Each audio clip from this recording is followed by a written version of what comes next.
Buenas noches. Soy el encargado de Archivo Medianoche. Cada semana recibimos testimonios de personas que aseguran haber vivido algo que, hasta el día de hoy, no han logrado explicar. Apaga las luces, ponte cómodo y acompáñame a abrir el expediente de esta noche. Durante varios años trabajé como ajustador para una compañía de seguros. Si alguien ha desempeñado ese oficio, sabe que prácticamente dejas de tener horarios. Los accidentes ocurren a cualquier hora, y cuando el teléfono suena, simplemente tomas las llaves del coche y sales. Lo que estoy por contar ocurrió en una carretera de Michoacán, muy cerca de Puruándiro. Han pasado algunos años desde entonces y, aún así, cada vez que vuelvo a conducir de madrugada por una carretera solitaria, no puedo evitar recordar aquella noche. Era una jornada tranquila. Me había detenido en un Oxxo para comprar un café cuando recibí la llamada de la central. Había un accidente que debía atender con urgencia. Lo primero que me llamó la atención fue la ubicación. Conocía bien esa zona y sabía que había otro ajustador mucho más cerca que yo. Aún así, la asignación apareció en mi sistema con mi nombre. Pensé que tal vez el otro compañero estaría ocupado en otro servicio, así que no le di más importancia. Subí al vehículo y emprendí el camino. Mientras avanzaba intenté comunicarme con el asegurado para confirmar algunos datos, pero cada llamada terminaba igual, el buzón de voz. No era raro. Después de un accidente, muchas personas dejan caer el teléfono o simplemente no pueden contestar. Continué manejando. La carretera estaba completamente vacía. Ni un solo automóvil pasó junto a mí durante varios kilómetros. Conforme me acercaba al punto marcado en el GPS, la señal del teléfono comenzó a desaparecer hasta quedar completamente sin servicio. Miré el reloj del tablero. Eran poco después de las 2 de la mañana. Finalmente llegué. A un costado de la carretera había un automóvil volcado. Lo extraño era que no había patrullas. No había ambulancias. No había luces de emergencia. Ni siquiera otro vehículo detenido. Pensé que quizá el accidente acababa de ocurrir. Tomé mi tableta, bajé del coche y caminé hacia el vehículo. Fue entonces cuando lo vi. Un muchacho de aproximadamente mi edad permanecía sentado sobre la orilla de la carretera.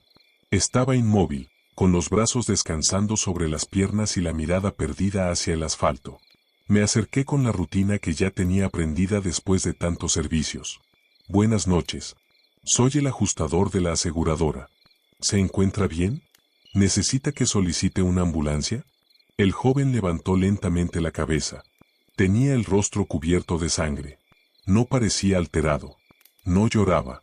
Ni siquiera mostraba dolor. Simplemente me observó durante unos segundos antes de responder. Estoy bien, pero mi familia no sabe dónde estoy. Su voz era extrañamente tranquila. ¿Podría avisarles? Le expliqué que en ese tramo no había señal y que tendría que regresar unos minutos hasta recuperar cobertura para hacer cualquier llamada. Asintió sin discutir. Después metió la mano en la bolsa de su pantalón y sacó un pequeño papel doblado. Ahí estaba escrito un nombre y un número telefónico. Lo guardé cuidadosamente. Antes de regresar al coche insistí una vez más. Déjeme llamar una ambulancia. Aunque se sienta bien, necesita que lo revisen. Negó con la cabeza. Solo avísele a mi mamá dónde estoy. Eso fue todo. No hizo más preguntas. No pidió ayuda. No preguntó por el vehículo. Simplemente volvió a quedarse mirando la oscuridad. Regresé al automóvil y conduje unos minutos hasta recuperar señal. En cuanto apareció una barra de cobertura, marqué primero a emergencias para reportar el accidente y después llamé al número del papel. Contestó una mujer. Me identifiqué. Le expliqué que estaba atendiendo un accidente cerca de Puruándiro y que un joven me había pedido avisarle dónde se encontraba. Del otro lado hubo un silencio absoluto. Pensé que la llamada se había cortado. Entonces escuché una respiración temblorosa. La señora habló con una voz que jamás voy a olvidar. Disculpe, ¿qué nombre me dijo? Repetí el nombre que aparecía escrito. Volvió a guardar silencio. Después comenzó a llorar. Entre sollozos alcanzó a decirme algo que hizo que se me helara todo el cuerpo. ¿Mi hijo murió hace casi 2 años? No entendí. Pensé que quizá había escuchado mal. Ella continuó. También fue un accidente de carretera. También volcó su coche. Y fue exactamente en ese lugar. Sentí que el estómago se me hacía un nudo. En ese momento bajé la vista hacia la tableta para revisar nuevamente la información del servicio. La póliza aparecía cancelada. Había vencido hacía más de 2 años. No recuerdo cuánto tiempo permanecí inmóvil. Solo sé que levanté lentamente la mirada hacia la carretera. A lo lejos, justo donde apenas alcanzaban las luces de mi vehículo, había una figura caminando en medio del camino. Era él. Caminaba despacio, como si supiera que yo seguía observándolo. Entonces se detuvo. Giró lentamente la cabeza hacia mí. Y sonrió. Después levantó una mano y me hizo una seña. No era un saludo. Era una invitación para que regresara. El miedo se apoderó completamente de mí. Metí reversa, di vuelta al coche y aceleré con todas mis fuerzas. No miré hacia atrás durante varios segundos, hasta que algo me obligó a hacerlo. Por el espejo retrovisor. El muchacho venía corriendo detrás del automóvil. No era una carrera normal. Corría a una velocidad imposible. Cada segundo estaba más cerca. Podía distinguir perfectamente su ropa manchada de sangre mientras se acercaba. No dejé de acelerar. Cuando finalmente llegué a Puruándiro me detuve en una gasolinera que permanecía abierta toda la noche. Ahí esperé hasta que amaneciera. Nunca regresé al lugar del accidente. Al día siguiente recibí un fuerte llamado de atención por abandonar el servicio sin cerrar el reporte. Nunca expliqué la verdadera razón. ¿Quién iba a creerme? Desde entonces sigo trabajando en carreteras. He visto accidentes terribles. He visto personas perder la vida frente a mí. Pero nunca volví a encontrar algo que me hiciera sentir el mismo miedo que aquella madrugada. Porque desde esa noche comprendí que algunas carreteras no solo conservan las marcas de los accidentes, también parecen conservar a quienes jamás lograron abandonarlas. Siempre he pensado que los niños perciben las cosas de manera diferente. Hay recuerdos que, con el paso de los años, uno termina dudando si realmente ocurrieron o si la imaginación hizo su trabajo. Sin embargo, hay ocasiones en las que tus propios padres recuerdan exactamente la misma noche, y entonces entiendes que aquello sí pasó. Esto ocurrió en un pueblo de Michoacán, entre Morelia y Zamora. En ese tiempo yo tendría unos 4 o 5 años. Muchas partes de esta historia las recuerdo perfectamente, otras las conocí porque mis papás y mis hermanos las contaron tantas veces que terminaron formando parte de mis propios recuerdos. Era el 23 de diciembre. En aquellos años todavía existía la costumbre de reunirse para hacer una gran fogata con madera del aserradero y pasar la noche en familia hasta recibir la Navidad. Mi papá trabajaba todo el día, así que salimos ya entrada la tarde para conseguir algunos pedazos de madera que siempre regalaban los veladores. El aserradero estaba a las afueras del pueblo, pegado al cerro. Cuando llegamos todavía quedaba algo de luz, pero el sol ya se había escondido. La luna alcanzaba a iluminar el camino y el frío comenzaba a sentirse.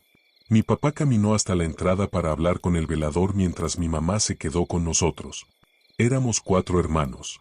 Mi hermana menor iba dormida en sus brazos y nosotros nos entreteníamos aventando piedritas cerca del camino. Todo parecía completamente normal, hasta que los perros comenzaron a ladrar. Pero no era el ladrido con el que reciben a alguien. Era un ladrido desesperado, de esos que terminan convirtiéndose en chillidos. Recuerdo que mi papá levantó la cabeza de inmediato. Se quedó escuchando unos segundos y después nos gritó con una voz que nunca antes le había escuchado. «Muévanse de ahí, péguense a la cerca». Mi mamá ni siquiera preguntó por qué. Nos jaló del brazo y prácticamente nos aventó contra una vieja barda de piedra. Todavía no entendíamos qué estaba pasando cuando vimos a mi papá correr hacia nosotros. No venía tranquilo. Venía realmente asustado. Se puso frente a nosotros, como intentando cubrirnos con su cuerpo. Mientras tanto, el velador y su esposa gritaban desde la entrada del aserradero. «No se muevan. Quédense donde están». Yo no entendía nada. Lo único que alcanzaba a escuchar eran los perros, que seguían ladrando como si algo enorme estuviera acercándose. Muchos años después les pregunté a mis papás qué fue lo que habían visto esa noche.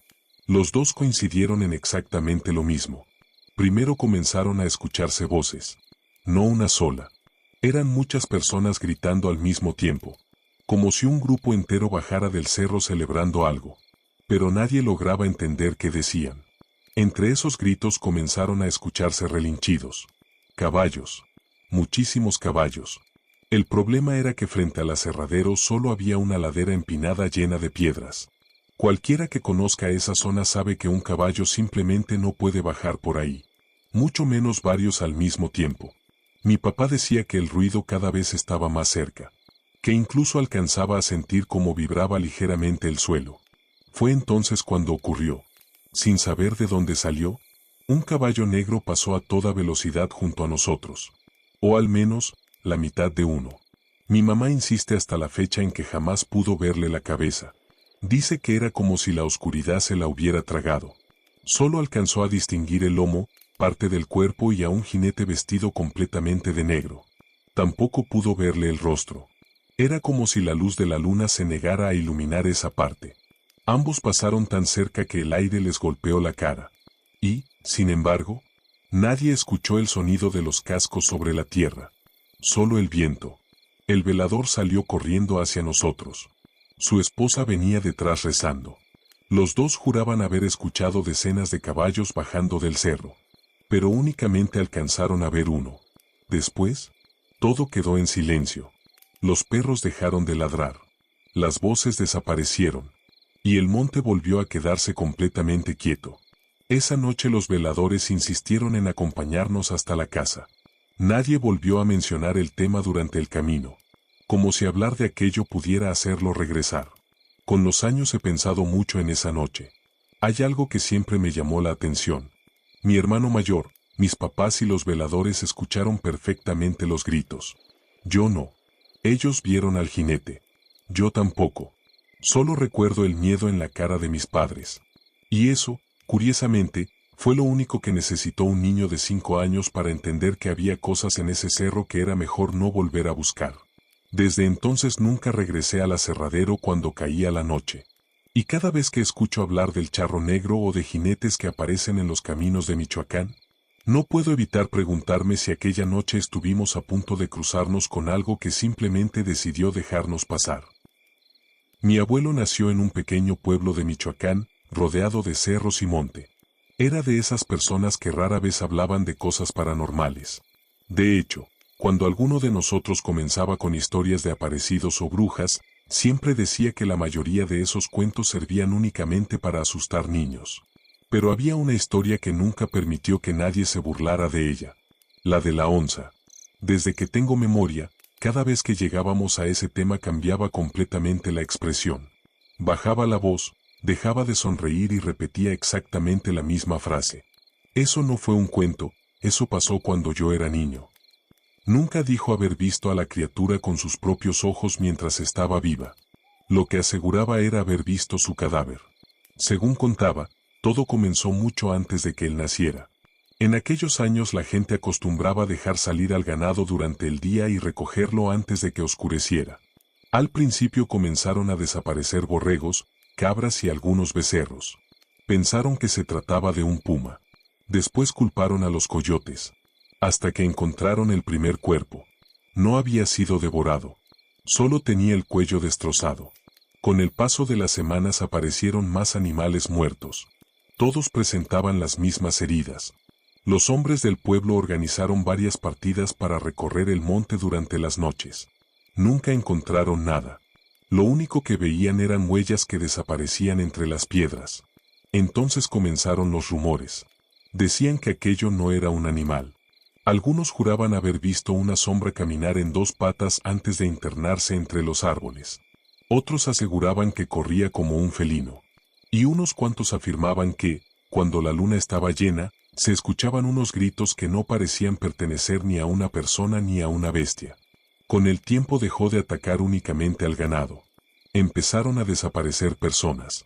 Los primeros fueron 2 arrieros que nunca regresaron de una vereda. Después un muchacho que salió temprano a buscar unas vacas. Y, según contaba mi abuelo, hubo familias que dejaron sus casas porque nadie quería quedarse cerca del monte cuando caía la noche. La criatura ya tenía nombre. Todos la conocían como la onza. Mi abuelo decía que nadie lograba ponerse de acuerdo sobre su aspecto. Había quienes aseguraban que parecía una pantera enorme. Otros decían que caminaba erguida como un hombre. Pero todos coincidían en 3 cosas. Era completamente negra. Tenía una cola demasiado larga, y sus ojos podían verse desde muy lejos, incluso en la oscuridad. Pasaron los años. Muchos intentaron cazarla. Llegaban hombres armados desde otros pueblos convencidos de que todo era una exageración. Todos regresaban con las manos vacías. Hasta que apareció un forastero. Decían que venía de Jalisco. Nadie supo nunca quién era ni por qué decidió buscarla. Solo se internó en el monte antes del amanecer llevando un rifle, un machete y un caballo. No volvió en todo el día. Ya casi anochecía cuando la gente escuchó disparos. Después, silencio. A la mañana siguiente regresó. Pero no venía solo. Arrastraba el cuerpo de aquella cosa amarrado detrás del caballo. Mi abuelo siempre decía que esa fue la única vez en toda su vida que vio llorar de miedo a hombres adultos. Todo el pueblo salió a la plaza. Nadie quería acercarse demasiado. La criatura era más grande que un hombre. Su cuerpo estaba cubierto de un pelo negro y corto. Las patas traseras parecían las de un felino. Pero el torso era humano. Tenía brazos largos, manos con uñas enormes y una cola que casi alcanzaba el suelo. Mi abuelo juraba que jamás pudo olvidar su rostro. Decía que parecía el de una persona mezclado con el de un animal, como si perteneciera a las dos cosas al mismo tiempo. Aquel mismo día la enterraron lejos del pueblo. Nadie quiso conservar la piel. Nadie quiso quedarse con los colmillos. Y, según contaban los más viejos, tampoco permitieron que nadie tomara fotografías. Con el tiempo la historia terminó convirtiéndose en una leyenda. Hay quienes dicen que nunca existió, que seguramente todo fue un puma con dimensiones exageradas por el miedo. Otros creen que fue una historia inventada para evitar que los niños se internaran en el monte. Yo no puedo asegurar que fue realmente. Lo único que sé es que mi abuelo jamás cambió su versión. Y durante toda su vida sostuvo exactamente lo mismo. Si esa cosa nunca hubiera existido, entonces explícame qué fue lo que vi colgado detrás de aquel caballo. Siempre he procurado encontrar una explicación lógica para las cosas. No soy de esas personas que creen que todo es un fantasma o un demonio. De hecho, cuando alguien me cuenta una historia paranormal, lo primero que hago es pensar que otra cosa pudo haber pasado. Tal vez por eso me costó tanto aceptar lo que viví aquella noche. Todo ocurrió después de una discusión muy fuerte con mi mamá. Fue una pelea como las que pasan en muchas familias, pero esa vez terminé perdiendo la paciencia. Agarré una mochila con algo de ropa y salí de la casa sin saber muy bien qué iba a hacer. La única persona que podía ayudarme era una amiga de la universidad. Ella rentaba un cuarto en Morelia y, por suerte, había regresado unos días a su pueblo por las vacaciones. Le marqué para preguntarle si podía quedarme ahí mientras encontraba otro lugar. Aceptó sin pensarlo. Llegué ya por la tarde. El cuarto estaba en la planta alta de un edificio bastante sencillo. Tenía una pequeña terraza, un baño y lo necesario para pasar unos días. Lo único que me llamó la atención fue lo que había abajo. Toda la planta baja era una estancia infantil. Había pequeños juegos de plástico, dibujos pegados en las paredes y un letrero lleno de colores en la entrada. De día se veía como cualquier guardería. Pero cuando cayó la noche, el lugar cambió por completo. Salí a cenar unas hamburguesas a unas calles de ahí y regresé cerca de las 10. Todo estaba apagado. Las ventanas oscuras. Los pasillos vacíos. No sé cómo explicarlo, pero una guardería sola durante la noche transmite una sensación muy distinta a cualquier otro edificio. Supongo que uno está acostumbrado a imaginar esos lugares llenos de niños. Cuando el silencio los invade, se sienten extraños. Subí al cuarto. Estuve un rato sentado en la terraza viendo las luces de la ciudad. A lo lejos comenzaron a escucharse sirenas. Después algunos disparos. Al día siguiente me enteraría de que había ocurrido una balacera a unas cuantas calles. Decidí meterme. Cerré la puerta con seguro. Apagué la luz. Me puse a ver algunos videos en el celular hasta que me quedé dormido. No sé cuánto tiempo pasó. Desperté porque tenía sed. Siempre me pasa. Miré el reloj del teléfono. Eran las 11:38 de la noche. Tomé un poco de agua. Escuché otra vez las patrullas a lo lejos y volví a acostarme. La segunda vez que desperté fue diferente. No sé qué me hizo abrir los ojos. Simplemente tuve esa sensación de que alguien estaba dentro del cuarto. No me levanté de inmediato. Me quedé inmóvil observando la oscuridad. Entonces distinguí una silueta. Estaba parada justo frente a la puerta del baño. No hacía ningún movimiento. Pensé que todavía seguía dormido. Tomé el celular y encendí la linterna. La luz iluminó toda la habitación. No había nadie. Me levanté para revisar el baño. Después la terraza. Incluso abrí la puerta del cuarto para asomarme al pasillo. Todo estaba completamente vacío. Me convencí de que había sido una confusión provocada por el sueño. Dejé la linterna encendida sobre el buró y volví a acostarme. No recuerdo haber vuelto a quedarme dormido. Lo siguiente que sentí fue una respiración, justo frente a mi cara. Era lenta, tan cerca, que podía sentir el aire sobre la piel. Quise abrir los ojos. No pude. Quise mover los brazos.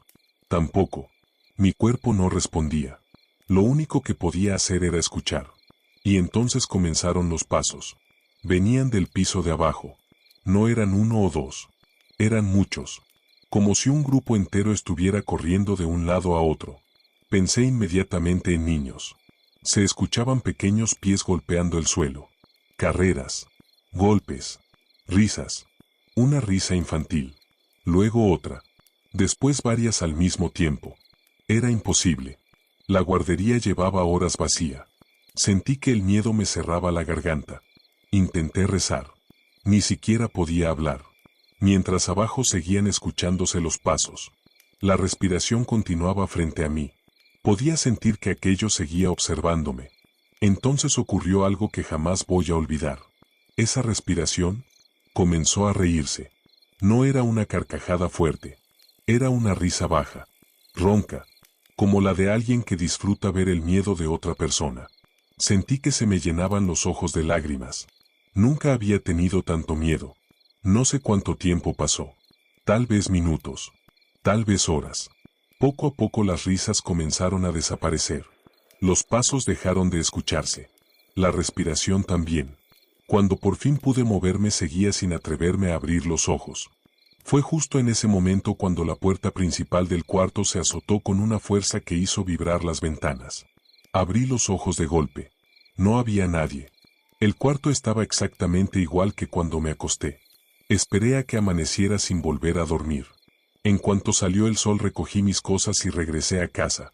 Nunca le dije a mi mamá la verdadera razón por la que volví tan rápido. Preferí dejar que creyera que simplemente se me había pasado el enojo. Con el tiempo intenté convencerme de que todo había sido una parálisis del sueño. Pero hay algo que nunca he logrado explicar. Las personas que han pasado por una parálisis del sueño hablan de sombras, de figuras, de no poder moverse. Pero nadie me ha explicado cómo, en medio de todo eso, pude escuchar durante varios minutos a decenas de niños correr y reír en una guardería completamente vacía. Y desde entonces, cada vez que paso frente a una estancia infantil por la noche, no puedo evitar mirar las ventanas. Solo para asegurarme de que, del otro lado, no haya alguien esperando a que vuelva a quedarse todo en silencio.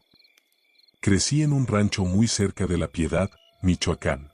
Si conoces esa región, sabrás que todavía existen caminos de terracería que llevan ahí desde hace más de 100 años. Uno de ellos es el antiguo Camino Real. Mucha gente asegura que por ahí todavía ocurren cosas que nadie puede explicar. Cuando era niño no entendía por qué los adultos evitaban salir de noche. Con el tiempo descubrí que no era por miedo a los animales. Era por otra cosa. Tenía apenas 6 años cuando ocurrió. Nuestra casa estaba junto al corral donde mi papá guardaba las vacas. Mi cuarto tenía una ventana que daba directamente hacia el patio y después de eso solo estaba el campo. Siempre dormía con la cortina cerrada. Esa noche desperté de golpe. No fue porque escuchara un ruido fuerte. Simplemente abrí los ojos, como si alguien me hubiera llamado. Durante unos segundos permanecí acostado mirando el techo. Todo estaba completamente en silencio. Entonces la escuché. Una respiración. Lenta. Profunda. Venía del otro lado de la ventana.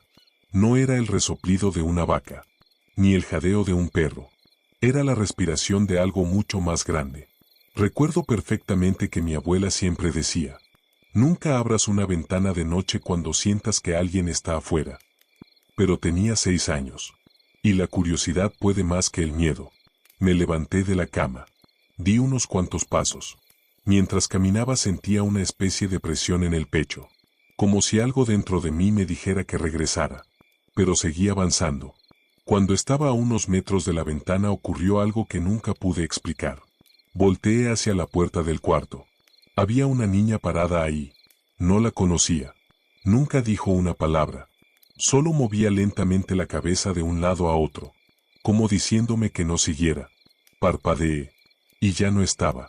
Durante muchos años intenté convencerme de que aquello había sido un sueño. Pero en ese momento no pensé en eso. Solo seguí caminando. Tomé la cortina. Respiré hondo. Y la recorrí. Todavía hoy me cuesta trabajo describir lo que vi. Había una figura recargada sobre el cristal. Era tan alta que su cabeza casi alcanzaba el techo del corredor. Calculé después que debía medir cerca de 3 metros. Todo su cuerpo era completamente negro. No era una sombra. Podía distinguir perfectamente su silueta. Tenía las 2 manos apoyadas contra la ventana. Dedos largos. Demasiado largos. Y unos ojos rojos que no dejaban de mirarme. Nos quedamos observándonos durante unos segundos. Ninguno de los dos se movía. Hasta que di 3 pasos hacia atrás. Fue entonces cuando aquella cosa sonrió. Nunca voy a olvidar esa sonrisa. Era demasiado grande para un rostro humano. Y detrás de esos labios aparecieron unos dientes largos y afilados. Sentí que las piernas dejaron de responderme. No podía correr. No podía gritar. Solo seguía mirando. Aquella cosa retiró lentamente las manos del vidrio. Entonces entendí el verdadero tamaño que tenía. Los brazos le llegaban casi hasta las rodillas. Las manos parecían garras. Y aún así, nunca dejó de sonreír. Después comenzó a caminar. Solo dio 3 pasos. 3. Y aún así llegó hasta el camino real. Eso era imposible. Entre la ventana y el camino había un corral enorme, cercas de piedra y varios metros de distancia. Ninguna persona podía recorrer todo eso en 3 pasos. Pero esa cosa sí. En cuanto desapareció recuperé el movimiento. Corrí desesperado hasta el cuarto de mis papás. Mi mamá fue la primera en despertarse. Recuerdo que me abrazó enseguida. Mi papá me preguntó qué había pasado. Entre lágrimas le conté todo. Esperaba que me dijera que había sido una pesadilla. Que solo había imaginado cosas. En lugar de eso, se quedó completamente callado. Me observó unos segundos. Y dijo algo que hasta la fecha sigue dándome escalofríos. Así que ya te encontró. No entendía a qué se refería. Él bajó la mirada. Como si hubiera esperado ese momento desde hacía mucho tiempo. Después respiró profundamente y añadió. No tengas miedo. A todos los hombres de esta familia nos termina visitando. Nunca volvió a explicarme quién era. Nunca dijo cómo se llamaba. Ni por qué aparecía. Lo único que sé es que desde aquella noche entendí por qué mi padre jamás permitía que alguien se acercara a las ventanas cuando ya había oscurecido. Y cada vez que regreso al rancho, antes de apagar la luz, siempre reviso que las cortinas estén completamente cerradas. Porque hay algo que nunca me atreví a decirle a mi familia. Aquella noche, mientras esa cosa sonreía, podía ver perfectamente mi reflejo en el cristal. Y detrás de mí, la niña seguía parada dentro de mi cuarto. Durante muchos años trabajé en una gasolinera ubicada entre el Estado de México y Michoacán. Eran turnos de 12 horas por 24 de descanso, así que terminábamos haciéndonos amigos entre los compañeros. Uno de ellos era Nacho. Cuando salíamos de trabajar, casi siempre nos íbamos a tomar unas cervezas. En ese entonces yo ya empezaba a agarrarle gusto al alcohol. Cualquier pretexto era bueno para seguir la parranda. Había ocasiones en que acompañaba a Nacho hasta su pueblo. Como me quedaba de paso, nos sentábamos afuera de una tiendita que permanecía abierta hasta la madrugada. Comprábamos unas cervezas más y nos quedábamos platicando. Una de esas noches, mientras terminábamos la última botella, Nacho sacó el celular para ver la hora. Ya casi es la 1. Luego levantó la vista y me dijo muy serio. Vámonos. Me reí. ¿Qué traes? Después de esta hora ya no me gusta andar por el río. Pensé que estaba bromeando. ¿Por qué? Se quedó unos segundos en silencio. Porque dicen que sale el charro. Solté la carcajada. Desde niño había escuchado historias parecidas. Que si el charro negro. Que si el jinete. Que si el diablo se aparecía en los caminos. Nunca les di importancia. Le respondí exactamente eso, que eran cuentos para espantar borrachos. Nacho solo negó con la cabeza. Hazme caso. Hay cosas con las que no conviene jugar. Aquella noche no ocurrió absolutamente nada. Regresé a mi casa sin problemas y con el tiempo terminé olvidando aquella conversación. Pasaron varios años. Mi forma de beber empeoró. Ya no necesitaba compañía para ponerme borracho. Una noche salí de casa completamente tomado. Ni siquiera recuerdo por qué. Lo único que sé es que terminé caminando hacia el río que divide varios de los barrios de mi pueblo. Cuando crucé el puente empecé a reaccionar. Del otro lado estaba una colonia conocida porque se reunía gente muy peligrosa. Aún así seguí caminando. A lo lejos vi una pequeña tienda abierta. Había varias personas tomando afuera. Pensé en comprar más cerveza. En ese momento escuché una detonación. No sé si fue un disparo al aire o algo más, pero bastó para hacerme entender dónde me había metido. Sentí miedo. Aún así seguí caminando. Entonces alguien me sujetó del brazo. Volteé. Era un señor de barba completamente blanca. Vestía ropa muy elegante. No parecía alguien del pueblo, mucho menos alguien que anduviera caminando solo a esa hora. Me miró fijamente. ¿A dónde vas, muchacho? Le respondí sin pensar. A comprar cerveza. Sonrió. Si sigues caminando, no vas a regresar. No sé por qué, pero le creí.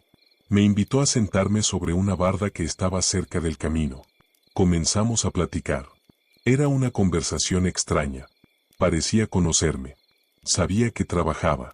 Sabía que tomaba demasiado. Incluso mencionó cosas de mi vida que nunca le conté. Después dijo algo que me dejó pensando. Invítame un cigarro. Le di uno. Él sonrió satisfecho. Todavía sabes compartir. Luego golpeó la ventana de una casa cercana. Una señora salió como si ya lo estuviera esperando. Le entregó un paquete de cervezas. Cuando intenté pagar las mías, él sacó una cartera llena de billetes. Nunca había visto tanto dinero junto.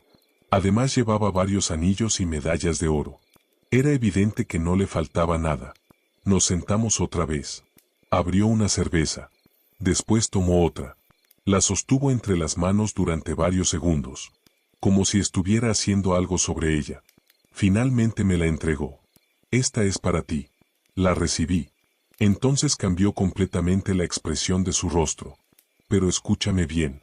Si algún día decides abrir esta botella, yo mismo voy a regresar por ti. Pensé que estaba jugando. Me reí. Él no. Su mirada seguía completamente seria. Después nos terminamos otra cerveza mientras seguíamos platicando de cualquier cosa. Antes de despedirse me dijo algo que todavía recuerdo palabra por palabra. Todavía estás a tiempo. Pero no siempre vas a tener otra oportunidad. Se levantó. Caminó unos metros. Y desapareció entre la oscuridad. Cuando llegué a mi casa guardé aquella cerveza en el refrigerador. No sé por qué. Simplemente sentí que no debía abrirla. Pasaron varios días antes de contarle la historia a mi mamá. Escuchó todo sin interrumpirme. Cuando terminé me pidió que describiera al hombre. Le hablé de la barba, de la ropa elegante, de los anillos, de las medallas de oro. Mi mamá se persignó. Nunca la había visto ponerse tan pálida. Después me preguntó algo que me dejó helado. ¿Te regaló una cerveza? Le respondí que sí. Guardó silencio unos segundos. Y finalmente dijo, no la abras nunca. Le pregunté por qué. Me contó que años atrás uno de mis tíos le había narrado una historia casi idéntica. También se había encontrado con un hombre vestido de esa manera. También le había advertido que dejara la bebida. Pero él no hizo caso. Con el tiempo el alcohol terminó destruyéndole la vida. Desde aquella noche esa botella sigue en el mismo refrigerador. Nadie en mi familia la toca. Todos saben cuál es. No porque crean que esté embrujada, sino porque prefieren no averiguar qué pasa si alguien rompe aquella advertencia. Yo dejé de beber hace tiempo. No puedo asegurar que aquel hombre fuera el diablo. Tampoco sé si realmente era el charro negro. Lo único que sé es que cada vez que abro ese refrigerador, esa botella sigue exactamente donde la dejé, esperando. Y por alguna razón, nunca me he atrevido siquiera a girar la tapa. Hay lugares donde las historias de terror nacen de la imaginación, pero hay otros donde simplemente forman parte de la vida cotidiana. En Michoacán, muchas personas crecieron escuchando hablar de carreteras donde aparecen quienes nunca llegaron a su destino, de cerros que es mejor no recorrer cuando cae la noche, de criaturas que, según los más viejos, jamás debieron existir, y de encuentros que cambian para siempre la vida de quien los experimenta. Tal vez todo tenga una explicación.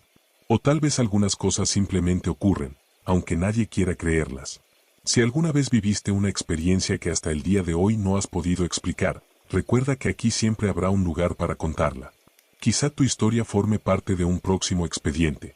Si disfrutaste este episodio, no olvides apoyar el canal con un me gusta, suscribirte y activar la campana para no perderte los próximos relatos.